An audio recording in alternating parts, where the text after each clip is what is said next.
প্রবীণ এক নেতা বলছেন, জাত ধর্ম ভাষার নামে মানুষকে ভাঙছে তৃণমূল এবং বিজেপি। এর বিরুদ্ধে এগিয়ে আসতে হবে, এক হতে হবে, লড়াই করতে হবে। আরেক প্রবীণ নেতাও বলে দিয়েছেন, বন্ধু বাড়াতে হবে, এক হতে হবে। মানুষ যখন এক হয়ে লড়াই করবেন তখন তার প্রতিফলন দেখা যাবেই।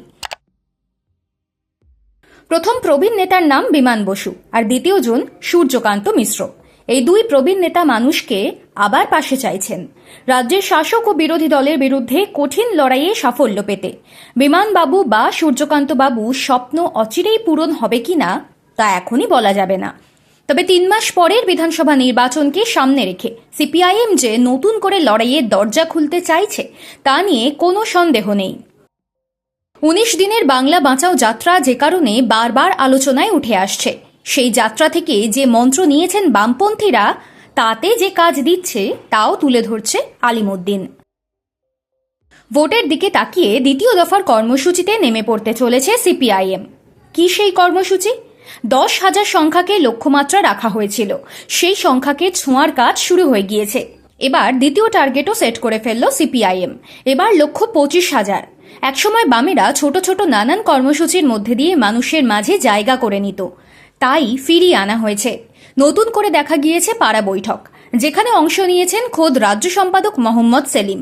সেই তিনি নতুন লক্ষ্যমাত্রা ঠিক করে বার্তা দিয়েছেন, বামেরা এবার আগ্রাসী হয়েই মাঠে নামতে চলেছে।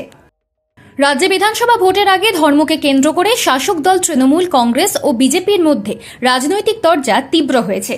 এই অবস্থায় সাধারণ মানুষের সমস্যার কথা তুলে ধরতে দলের বাংলা বাঁচাও যাত্রার পরে 10,000 বৈঠকি সভার যে লক্ষ্যমাত্রা নিয়েছিল সিপিআইএম, তা আরও বাড়াতে চাইছে তারা।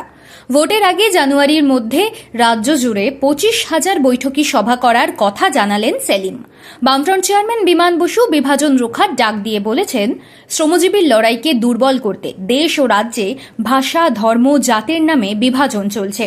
বিজেপি ও তৃণমূল আসলে ধর্ম ও রাজনীতিকে মিশিয়ে চলতে চায়। মানুষের সঙ্গে জীবন্ত সম্পর্ক গড়ে তুলতে হবে।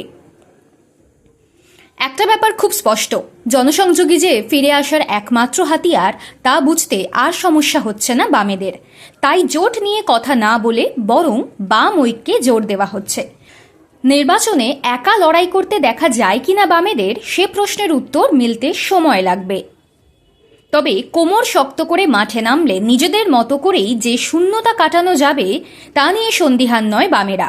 তাই শহর, জেলা, মহকুমা, গ্রাম ছাপিয়ে পাড়ায় পাড়ায় পৌঁছাতে চাইছে সিপিআইএম। সব বাড়িতে, সব পরিবারে পা রাখতে চাইছে লাল ঝান্ডা।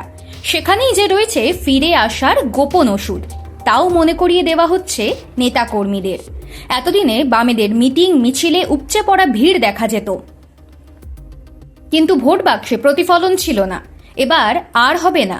ভিড়কে ভোটে বদলাতে চান সেলিম। সেই কারণেই 25,000 পাড়া বৈঠকের নতুন লক্ষ্যমাত্রা দিয়েছেন।